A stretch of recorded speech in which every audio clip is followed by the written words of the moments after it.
खबर उनके लिए है जो महिलाएं घर से दूर रहकर कहीं नौकरी करती हैं।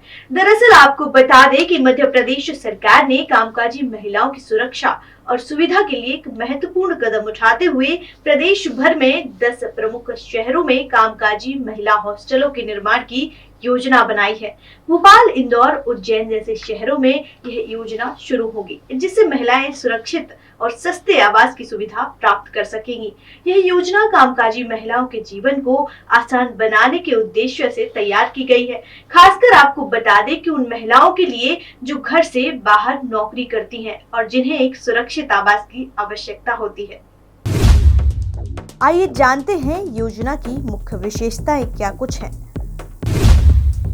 कामकाजी महिलाओं के लिए उपलब्ध कराए जाने वाले हॉस्टलों में डबल और ट्रिपल शेयरिंग कमरे होंगे। इन कमरों में स्टडी टेबल, कुर्सी, वार्डरोब जैसी सुविधाएं भी होंगी।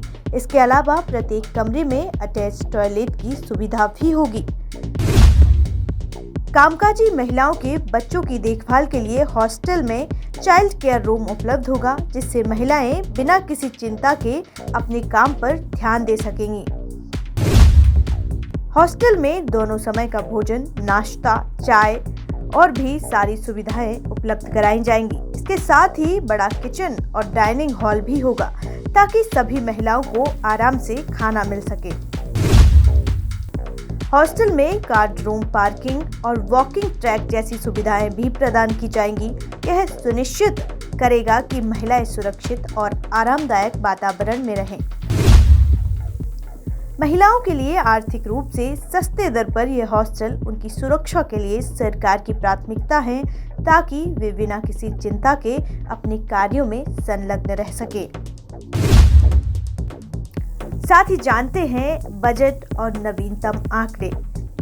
मध्य प्रदेश सरकार ने कामकाजी महिलाओं की सुविधा के लिए एक बड़ा बजट आवंटित किया है। 2023-24 के बजट में महिलाओं की सुरक्षा और विकास के लिए 9,553 करोड़ से ज्यादा रुपए आवंटित किए गए हैं, जो पिछले साल के मुकाबले 87% की वृद्धि है। साथ ही सरकार ने महिला कल्याण के तहत अन्य योजनाओं के लिए भी विशेष फंड प्रदान किया है। वहीं बात करें तो लाडली बहना योजना की, इसमें कामकाजी महिलाओं को 1,000 रुपए प्रति माह की आर्थिक सहायता प्रदान की जाती है। इस योजना को भी कामकाजी महिलाएं हॉस्टल के साथ जोड़ने की योजना है। इस योजना के तहत 23 से 60 वर्ष की महिलाओं को सीधे वित्तीय लाभ मिलेंगे, जिससे उनकी आर्थिक स्थिति को मजबूती मिलेगी। इसके अलावा भी राज्य में 660 करोड़ रुपए का प्रावधान महिला स्वयं सहायता समूहों को सशक्त बनाने के लिए किया गया है। इस राशि से महिलाओं के व्यापारिक अवसरों को बढ़ावा मिलेगा, जिससे वे आत्मनिर्भर बन सकेंगी। साथ ही बात करें कि राजनीतिक पहलुओं की, तो योजना के लागू होने से पहले ही सियासी हलकों में हलचल मच गई है। विपक्षी दल इस योजना को सरकार की छवि सुधारने का एक प्रयास मान रहे हैं, जबकि सरकार ने इसे महिलाओं की सुरक्षा और आत्मनिर्भरता के लिए एक बड़ा कदम बताया है।